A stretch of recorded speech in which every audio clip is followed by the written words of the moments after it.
All righty. It is 12 noon. We wanted to start prompt.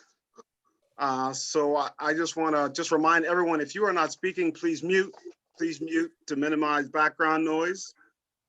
So good afternoon. My name is Gary Brown. I'm the Communication Officer for NJCDD. Before Senator Sweeney gives the welcoming address, we want to share a video that really helps frame the issue of employment for people with disabilities. This video, it's by one of my favorite artists, by the way. It demonstrates that by hiring someone with a disability, you start a chain. The more people with disabilities are seen at work, the more they will be seen as valuable employees. So bear with me while I cue up the video.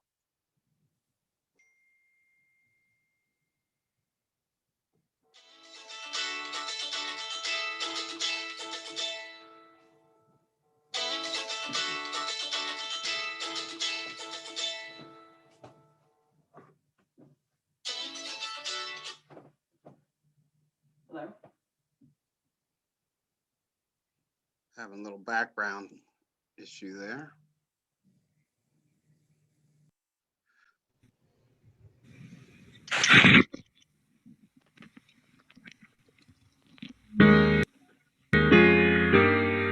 The baker had Simone, and everybody saw that she could do the job.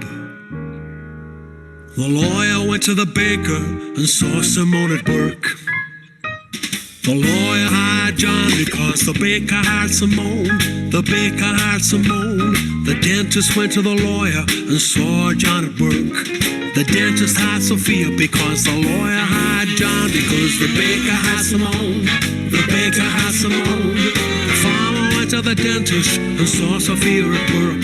The farmer had Kate because the dentist had Sophia, because the lawyer had John, because the baker had Simone. The baker had Simone. The farmer went to the farmer and saw Kate at work. The farmer had Paul because the farmer had Kate, because the dentist had Sophia, because the lawyer had John, because the baker had Simone. The baker had Simone. The baker went to the barber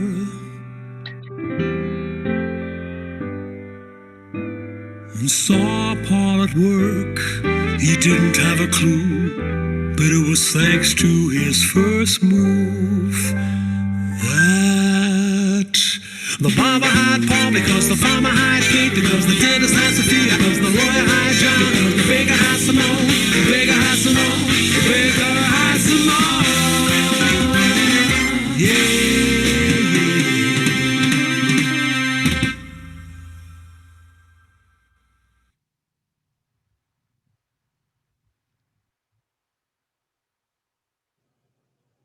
Senator Sweeney.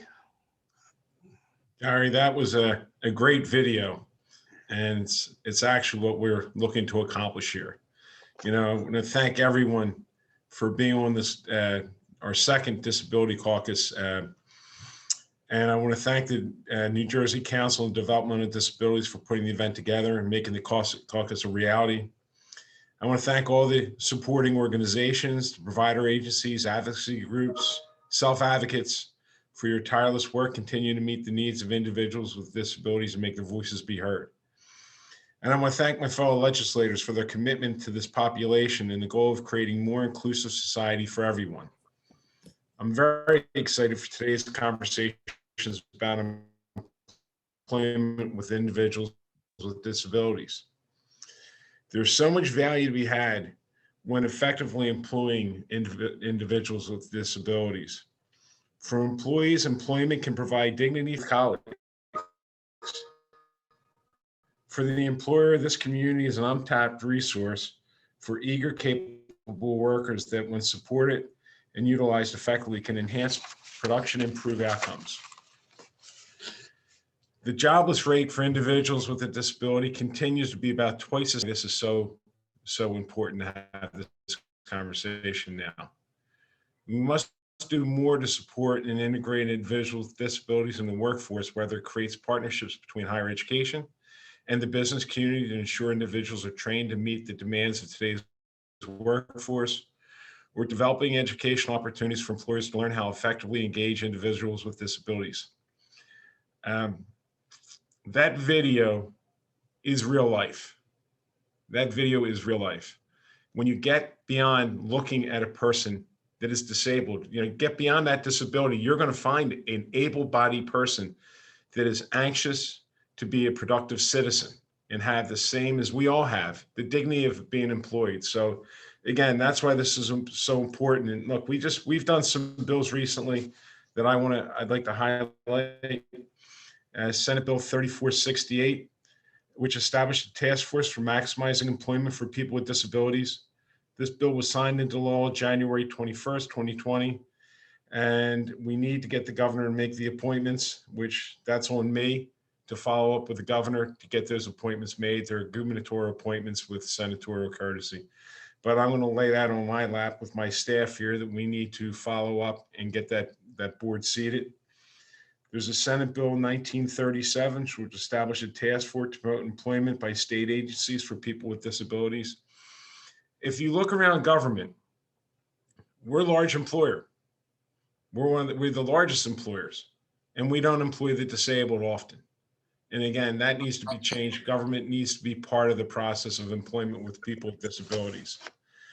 Senate Bill 994, which requires state agencies and political subdivisions to make a good faith effort to purchase 5% of goods and services from central nonprofit agencies, establishing the Rehabilitation Facilities Set-Aside Act. Senate Bill 995, which require the Department of Labor and the Department of Human Services to conduct assessment of community rehabilitation programs and community businesses. Senate Bill 3455, which would revise eligibility requirements for the New Jersey Workability Program, Personal Assistance Service Program. This was brought up at our last caucus meeting as a priority for the disabled community. And Senate Bill 3689, which was introduced last week, which would permit an exemption from civil service exams for people with disabilities. And obviously this is, again, what we talked about, government hiring the disabled. Well, sometimes exams like this would really make it very difficult for someone with a disability to gain employment. And that's some of the bills that we have pending in the Senate. I don't know if the Sun with Spite's on, is she on? Gary? There's a bunch of bills in the Assembly. I was going to ask the Assemblywoman to. Let's see. Spite. Assemblywoman Spite. Doesn't look like it. Okay, well then that's what I had. There was bills in the Assembly that I don't want to take away from the Assembly members, but with that, I guess we'll turn it over to what's best practices in other states, right? There's a report, Gary? Thanks, Senator. Thanks, Senator Mercedes. Sweeney. It's Mercedes Witkowski. Thanks.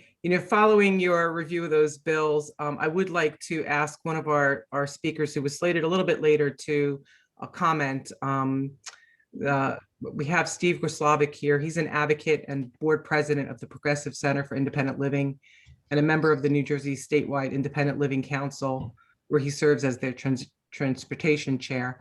But among many of the boards and committee he serves on, he's also a member of the New Jersey chapter of APSE, which is the New Jersey Association of People Supporting Employment First, which is the only national organization focused on exclusively on employment to facilitate full inclusion of people with disabilities in competitive employment. So Steve, as a member of that NJAPSE State Board and co-chair of the Government Relations Committee, would you please unmute and share a few words about the bill?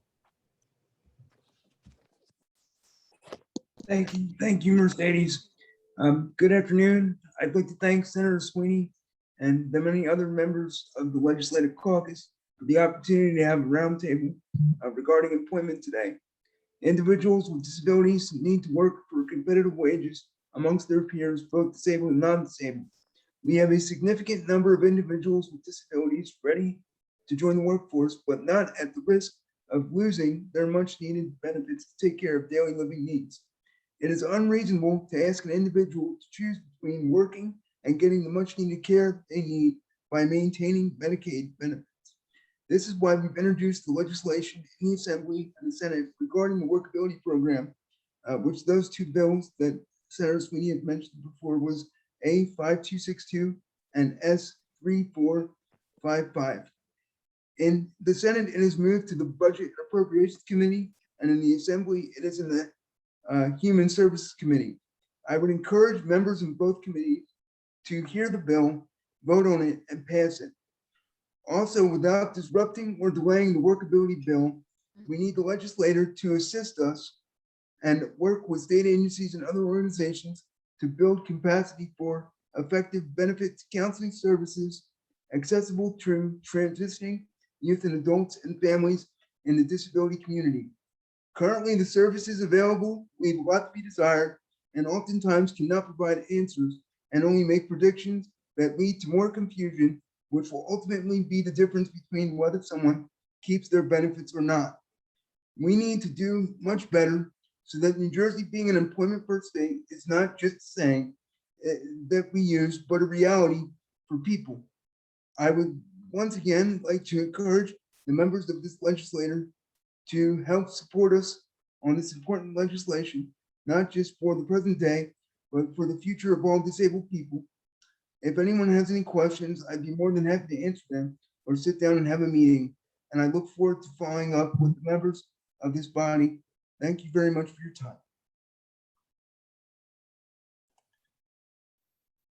Thank you, Steve. And again, thank you, Senator, for reviewing that bill package. Thank you all members of the legislature who are joining us today. We're fortunate and we continue to be fortunate to have your support. My name is Mercedes Witowski. I'm the Executive Director at the New Jersey Council on Developmental Disabilities, and I'd like to just thank you and welcome you for joining us on this employment topic. When the caucus was launched on December 1st of 2020, we became one of 8 other states across the country who have some form of a legislative disability caucus. So thank you for joining us in this virtual session. Our legislators are and speakers are panelists today. So this means that when prompted, you can unmute and share your video to ask questions and comments. And in the meantime, if you are not speaking, please remain on mute for the best recording as this session is being recorded. All other attendees, and we have quite a few, are in listen-only mode, but we do remain eager to hear from you. So there will be a link in the chat where we ask that you communicate with the caucus and its members. You know, there are many issues on the minds of 1 in 4 New Jerseyans who identify with having a disability, and we're glad that this area today is focused on employment. According to the National Bureau of Labor Statistics in 2020, 70% of all people without disabilities between the ages of 16 and 64 were employed, as compared to 29.1% of people with disabilities. Among the working disability population, 29% were more likely to be part-time compared to 16% of those without a disability. And staggeringly, in 2020, the unemployment rate for persons with disability, while 13.3%, doesn't take into account the fact that 80% of people with a disability are not in the labor force. These are clear markers that we have much work to do. Before we move on, one fierce advocate who knew how much work we had to do in this area of disability and employment is sadly no longer with us. Rebecca Novemsky, a parent of a young man with disabilities, a fierce advocate, and the family liaison at the New Jersey Council on Developmental Disabilities, passed away a little over a week ago. My purple background today is a way of recognizing Rebecca for her countless contributions for the lives of individuals with disabilities and their families, especially in her work on Employment First for people with intellectual and developmental disabilities. We are all better because of her advocacy. As we prepared for today's session, we spoke with advocates and legislative leaders about key areas across the country to increase employment outcomes. Thank you, Senator Sweeney, again, for the bill package that you reviewed, and Assemblywoman Spate. We will get those bills posted. Gary has a slide on that. We'll make sure that's available to everyone on today's call. In addition to those employment-related bills, one very important bill that needs our attention and priority is Senate Bill 3434, sponsored by Senator Arriego and Senator Sweeney, and the companion bill, Assembly A 5366, with primary sponsors Assemblywoman Veneri Huddle, Assemblywoman Lampett, and Assemblyman McKean.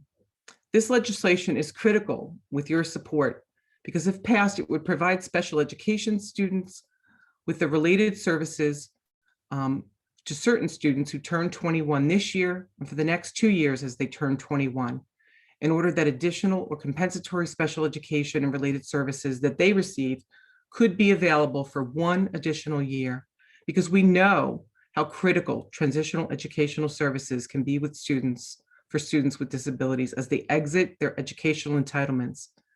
Since many students with disabilities were not able to participate in those transitional services as a result of COVID-19, it is critical to ensure that these skills are available before graduation. We also know that we must focus on employment for individuals with disabilities across all levels of government and business. And to help us next in the program, we welcome Michelle Sakurka.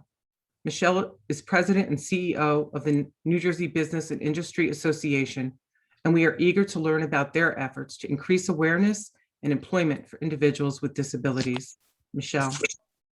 Thank you so much for that very kind introduction, and good afternoon, Senate President Sweeney and members of the New Jersey Legislative Disability Caucus. I am Michelle Sakurka, President and CEO of the New Jersey Business and Industry Association. Thank you for inviting me to speak today. Senate President, as you're aware, a work group of New Jersey's major business associations was convened recently to work with you to improve workplace and economic opportunities for New Jerseyans in the intellectual and developmental disabilities IDD community. Along with NJBIA, these associations included the Commerce and Industry Association of New Jersey, the Chamber of Commerce of Southern New Jersey, the New Jersey State Chamber of Commerce, and the Princeton-Mercer Regional Chamber of Commerce. As a result of that meeting, we collectively identified steps to enhance employment opportunities for the IDD community and ensure that all residents have a place in New Jersey's economy moving forward. These steps include some of the following: identifying the mutual needs of the business and IDD community partners in order to expand partnerships on employment opportunities and further educate business on the importance and value of hiring within the IDD community. Enhancing the education and understanding of our business and IDD community partners regarding current laws and legal requirements, such as reasonable accommodations and workplace safety laws. Improving the point of entry for businesses to work with community partners through raising awareness and providing contact connections between the IDD and business community. Knowing that resources and support at the job site are often needed to make experiences successful, we can enhance coaching for individuals at the job site through working with our agency partners on how they can support these efforts through assistive technology and assisted daily living activities. Another challenge is transportation, with many IDD services running at specific times that might not sync with available work shifts. This could be addressed by matching individuals with local businesses so they do not have to rely on longer distance transportation. We also think there is a role for incentivizing and recognizing businesses to step up and step in. And to this end, we're encouraging the use of tax credits to businesses that employ the IDD community. Amid the COVID-19 pandemic, the number of businesses hiring from the IDD community has dropped off significantly.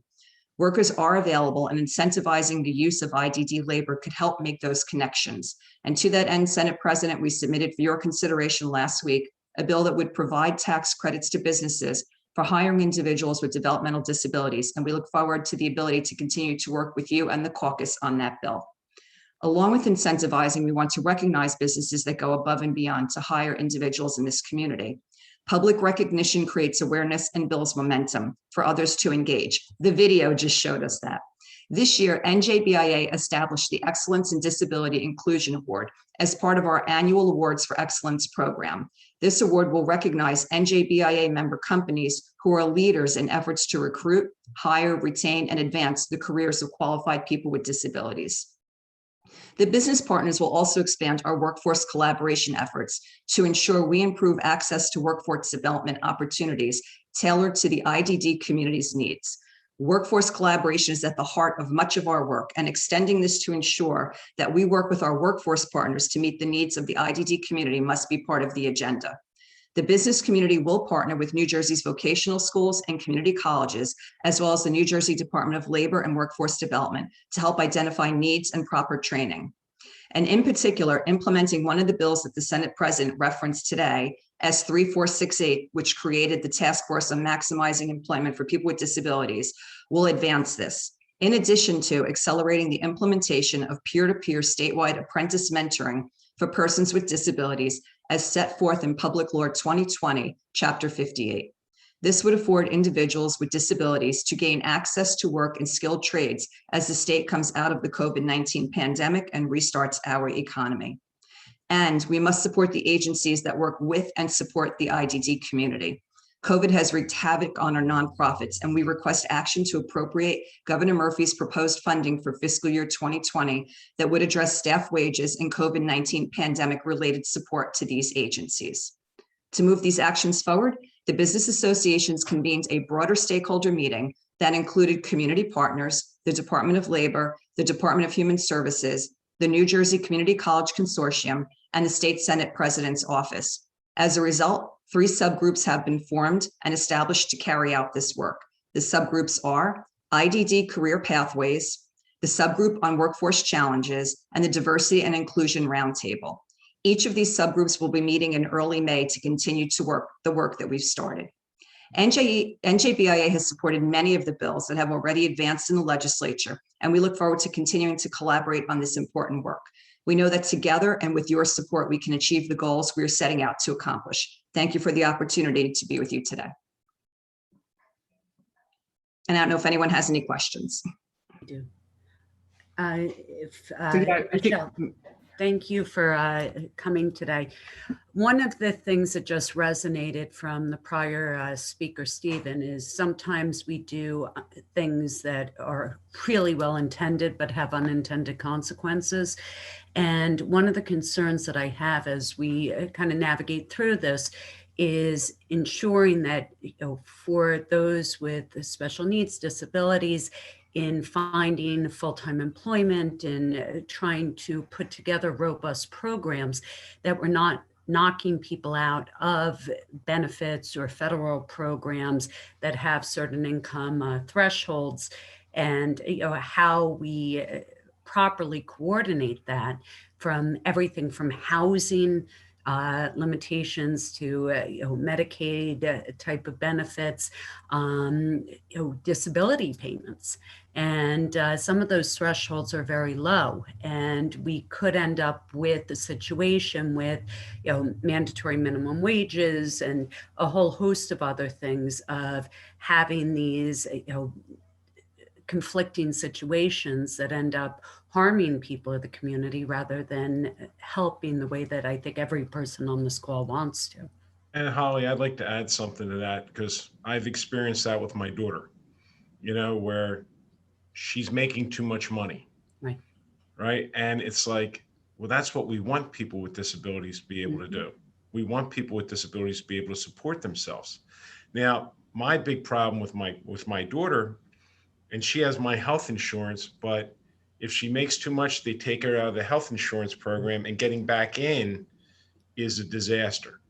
So there are issues that we have to figure out with our federal partners, because it actually makes it harder for people to actually become full-time employees. Like Lauren could work 5 days a week and wanted to, Right. because she made too much.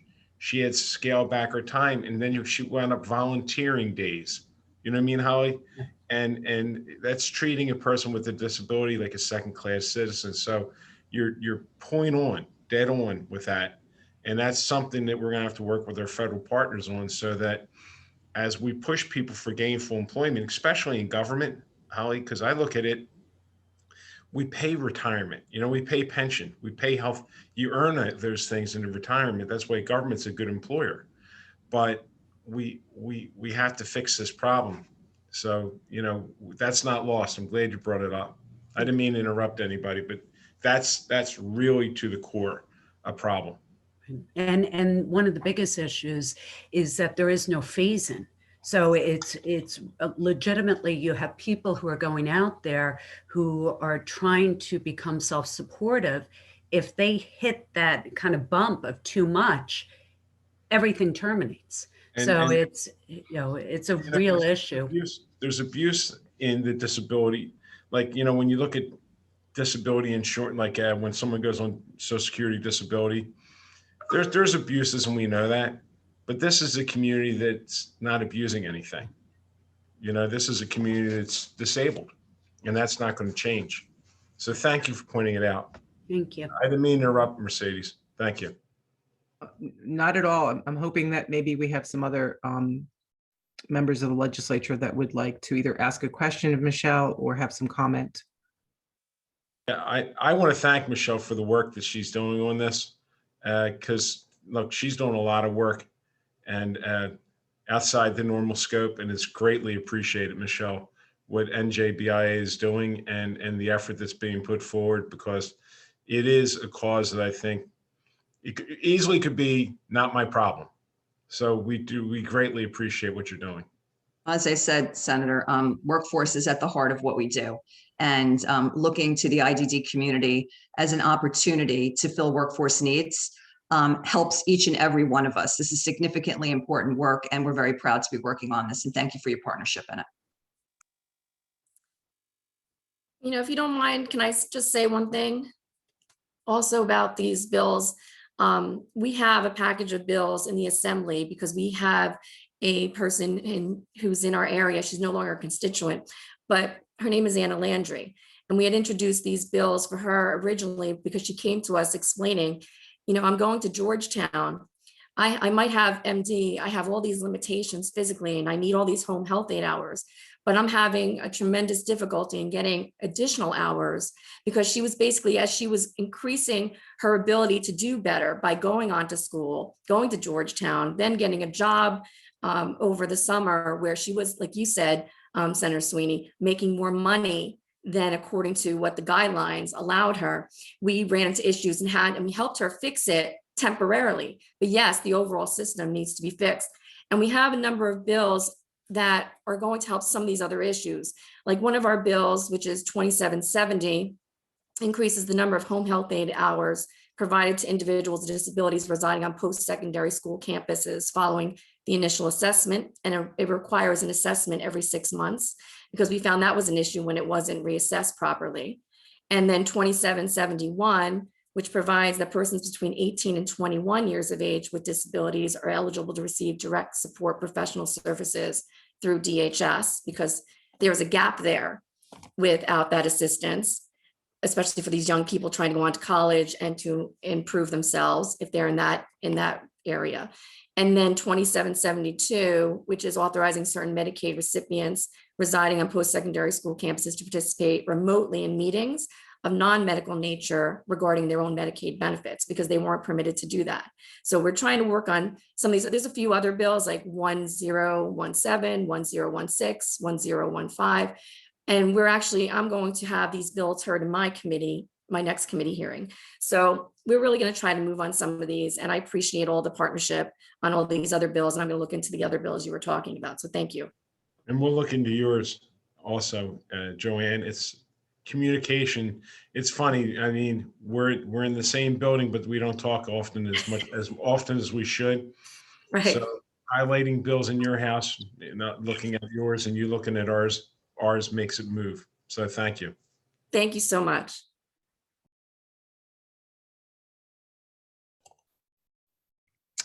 Anyone else in the legislature before we move on to our next speaker? Okay, then we do have two additional speakers, and I know that both will prompt additional conversation. So first up, I'd like to give a warm welcome to Sherlock Washington. Sherlock is an entrepreneur who is blind due to a degenerative eye condition first detected when he was 7 years old.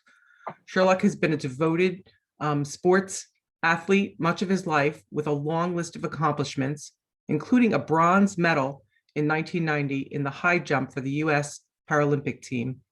Sherlock is an active motivational speaker who voluntarily addresses students and other groups to dispel stereotypes and promote awareness of the capabilities of people who are blind.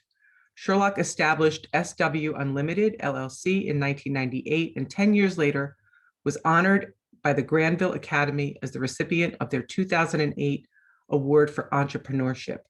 The primary focus of SW Unlimited is to work with Fortune 500 1,000 companies and state and federal government in buying and selling new and used computer equipment, as well as adaptive technologies. We are very pleased that Sherlock could join us today to share his work experience with you. Sherlock. Thank you so very much, Mercedes. I trust and hope that I'm heard and that everyone is able to see me. Unfortunately, I can't see all of you, but if I can be seen, and hopefully that everything is working out, okay? What the first thing I'm going to do is I'm going to mute my screen reader, which is called JAWS, because it's what's there we go. So this way, if anybody comes or leaves the meeting, nobody will be hearing all the things that I'm hearing every time we have a meeting. So when I was asked to come and speak, and I was asked to share a little bit of my story, and I guess it would begin after graduating college. And the next big hurdle for someone with my situation was trying to find an opportunity or finding a job. And, sending out resumes all over the place and receiving back, rejection letters. I mean, I could have probably wallpapered a room with all of the rejection letters that I received. But then I did have a few individuals that had, saw my resume and thought that, hey, this would be a great fit for me. So they called on the phone and said to me, we have your resume and we feel that you would be a good fit for our organization. And at that point in time, I felt that, I don't want to surprise anyone by showing up on the doorstep by saying, I'm sorry. Assemblywoman Annette Casano has left. All right. Am I on? I don't know if I'm on. We can see you and hear you, Sherlock. Okay, thank you very much. Something was just speaking. So hold on, let me try to do this. Loading JAWS. Quit JAWS.enter. Zoom webinar. Okay, so I'm hoping that quits the speech that you guys hear. So the reason that I was just mentioning that is, so as they had mentioned to me, we'd like to have you come in and interview. I said, look, I didn't want to be a surprise. So I told the gentleman on the phone that I'm someone who happens to be blind. All of a sudden the phone goes dead. And maybe 10 seconds had passed. And he's, Sherlock, thank you so much for sharing that with us. You know what? We're going to need to speak with a few of the individuals that would be interviewing you when you come in. So I need to get together with them and check out their calendar. And then after, we're going to call you back and have you come in. Well, unfortunately, that call never came. So Sherlock decided that, I won't really let that happen to me again.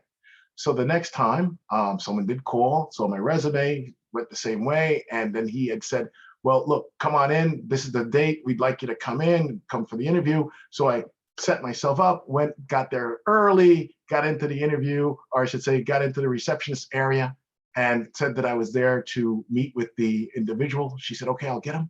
He comes out and I stand up and I have my cane in my hand.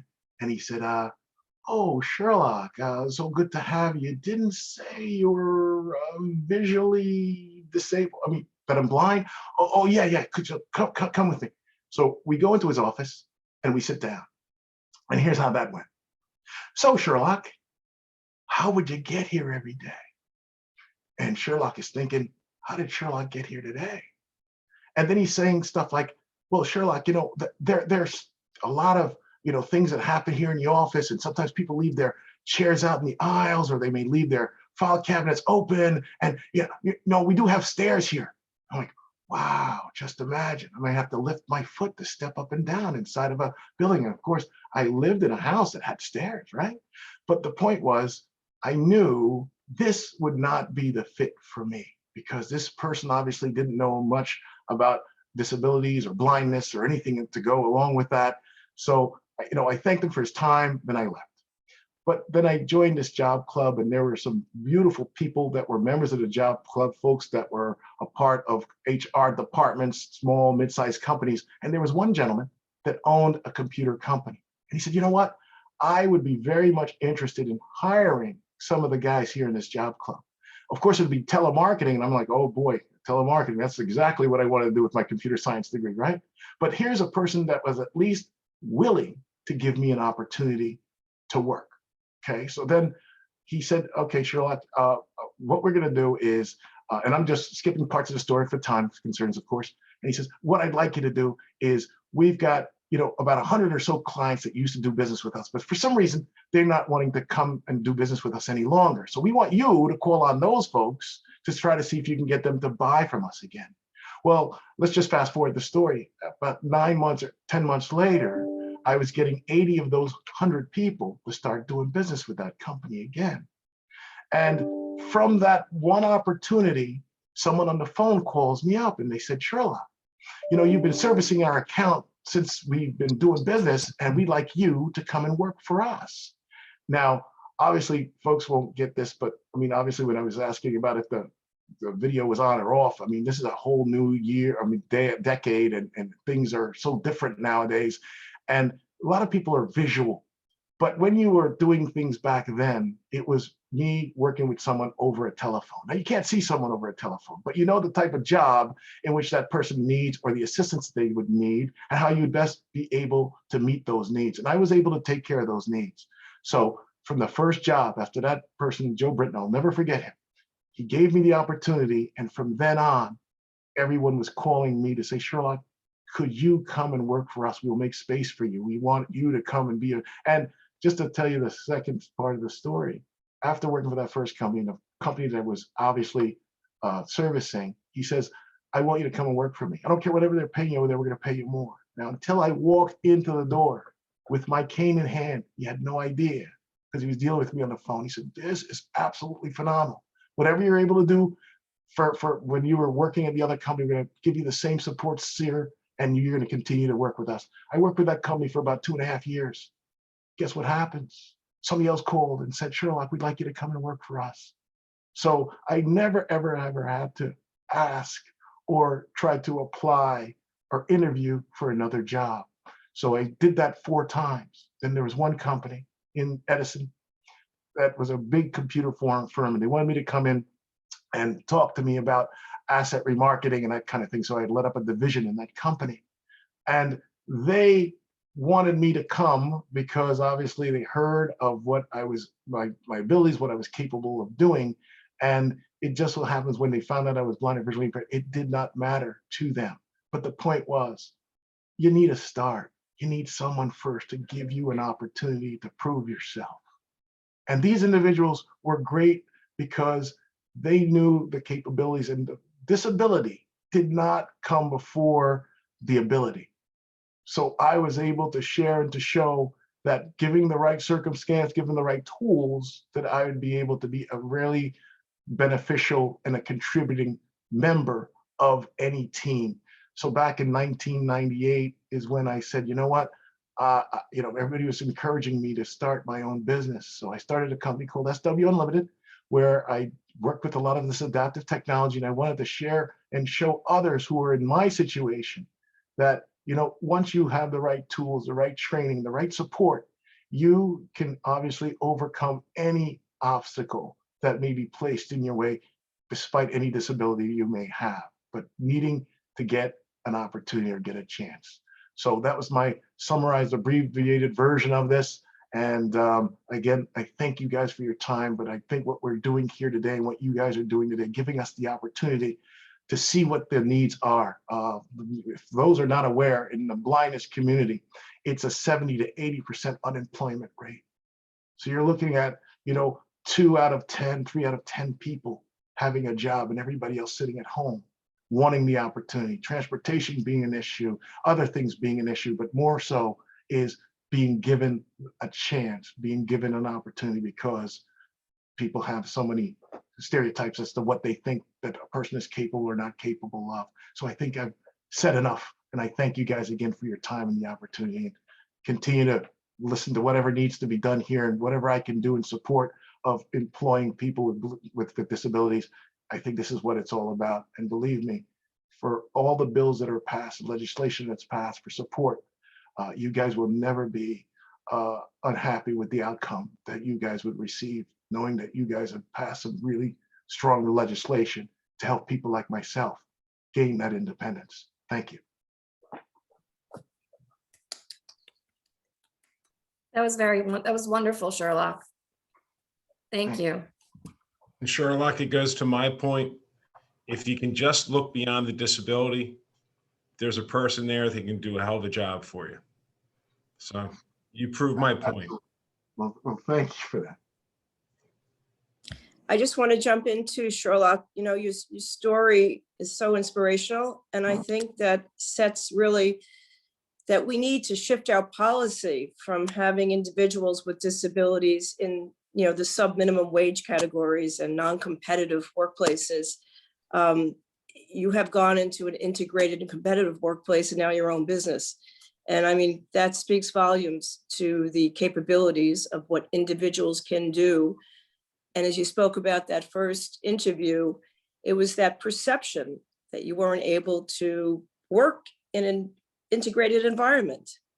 And that's what we need to do. We need to shift that culture and policy to have people work, again, not just in, the sheltered workshops and sub-minimum wages, but into a integrated and competitive workplace. And I think we can get that done. So thank you for sharing that. Very inspirational. Thank you, Sherlock. You guys are so welcome. You guys have a wonderful rest of the day. Thank you again for your time. Thank you. So one more speaker, and then hopefully we'll have a little bit more time for dialogue. But Millie Gonzalez, I'm so delighted to have met her and share her with you today. She's the co-founder of the New Jersey Disability Collective and board president for the Partnership for Inclusive Disaster Strategies. She's also board chair, retreat organizer, and program developer for the Spina Bifida Research Network and vice board chair for the Alliance for Center for Independence. She's a communication strategist, a writer, an editor, and an event planner with nearly 20 years of experience. A certified peer mentor with the United Spinal Association and member of the ADA Training Leadership Network, Millie is a disability consultant, trainer, and speaker who presents on a wide topics, including accessibility, job readiness, and disability. As Miss Wheelchair New Jersey 2019, she elevated her platform, #LiveFiercely, through self-care to increase awareness for the disability community. Millie, thank you for joining us and sharing with us today. Thank you so much, Mercedes. Thank you to the New Jersey Council on Developmental Disabilities, to Senator Sweeney, distinguished leaders, to Sherlock and my fellow disabled advocates. Together, we are the New Jersey Legislative Disability Caucus. As Mercedes said, my name is Millie Gonzalez. I am a disabled advocate from Monmouth County. My pronouns are she, her, and ella. For access, I will give a brief image description. I am a disabled, plus-sized Hispanic female with dark curly hair, wearing a blue top and jewelry, and my Zoom background is a black with accented by a blue light.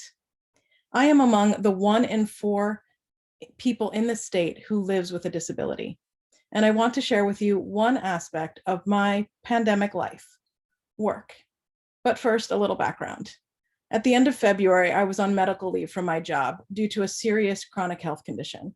My surgeon suggested I return to work, but to do so from home so that I could continue to heal both physically and mentally by getting back into a routine. We were both told that was against company protocol. A few short weeks later, my colleagues and I and the rest of the state were in quarantine. The quote, most vulnerable were dying, including a disproportionately high number of our siblings in the disability community. The rest of us were working from home. Employers around the country quickly found ways to accommodate nearly all employees and positions from home. In fact, some finally looked to disabled employees to figure out how to get it done. For that, we're grateful. Clearly, working from home, either fully or on a hybrid schedule, could have been, and certainly should have been, an option all along. So, but what does working from home mean for me? It means not having to commute over an hour each and every day, and over an hour each way, each and every day, which is hard on me and on the planet. And it eliminates the need to rely on Access Link, which is not a sustainable form of transportation for those of us who are employed. It means working efficiently and effectively while not having to worry about being too hard on my body or prolonging my healing. It also means I get to keep the much needed health insurance I receive through my employer. Working from home means I can continue to get a paycheck from my job of more than 18 years, and I can pay my bills, both for my home and my medical bills. It means I have the energy to volunteer and to advocate with and for my disabled peers, and to host a weekly virtual speaker series for and by adults with disabilities.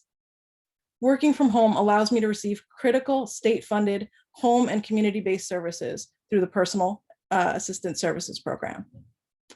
So that's just a little bit of my story. And as the state and the country look ahead at a safer future without the immense threat of COVID-19, my ask is truly twofold. Firstly, I ask you all to consult with people with disabilities and include us in every committee and conversation, particularly before, during, and after emergencies and disasters. All issues that affect New Jerseyans affect people with disabilities. We are New Jerseyans, and we are willing and able to help. You just need to ask. Secondly, I ask that legislation be passed that makes it so that employers must offer work from home options for people with disabilities statewide long after this pandemic is over. My health, well-being, bills, and life, and those of the largest minority group in New Jersey and in the country depend on it. Thank you for your time.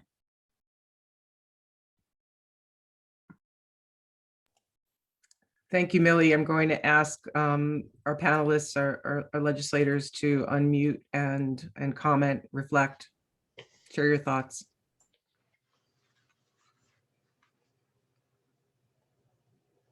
I've been doing a lot of the talking, and I know everyone on this call cares a great deal about this disabled community, the disabled community, and I feel very fortunate to have as many members as we have from both houses, because this isn't a Republican or Democrat issue. This is a person issue, and again, we have to work to get beyond.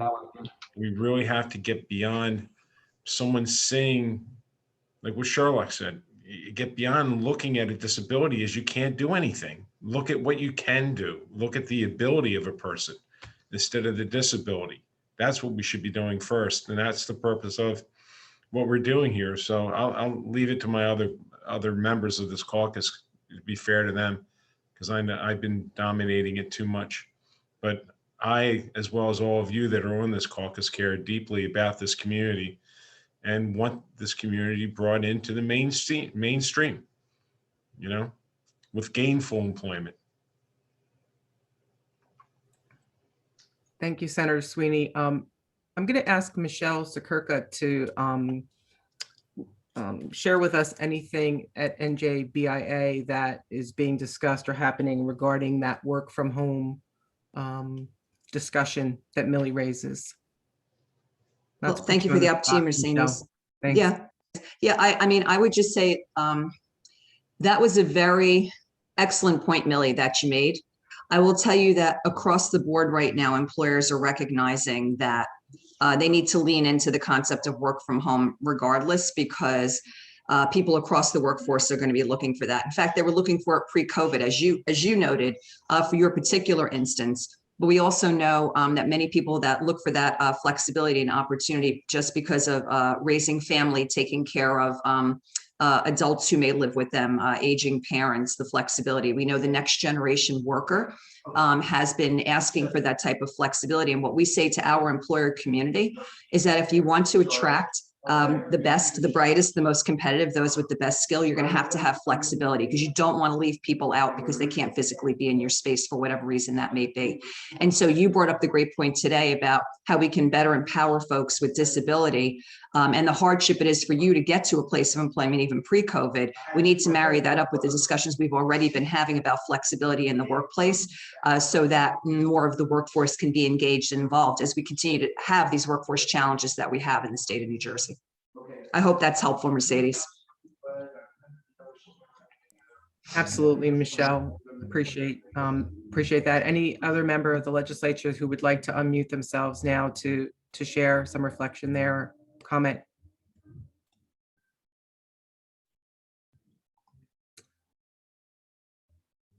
So then let me take a moment here as we come up to the top of the hour to highlight some of our takeaways and some of the next steps that hopefully we will be working toward in the coming months. What I've learned is that a job is not just a paycheck. It's an opportunity for a better life. It's an opportunity to build upon social networks and self-worth. And we really must look at our attitudes and our values, because they will go a long way in increasing the number of individuals with disabilities in the workforce, as we saw earlier in the music video, the hiring chain. We must work in cooperation with business partners like the NJBIA and focus on key legislation and public policy that opens up employment options for individuals with disabilities, including those with complex and challenging needs. We need to focus on community awareness and those media campaigns, look at the impact of business tax credits and incentives, and develop business training and business advisory groups. We need to look to ensure that our education system has the resources that it needs to transition employment skills for students with disabilities, because we know that when we focus on young students to develop employment readiness, strengths, and interests, their chances for success are so much greater.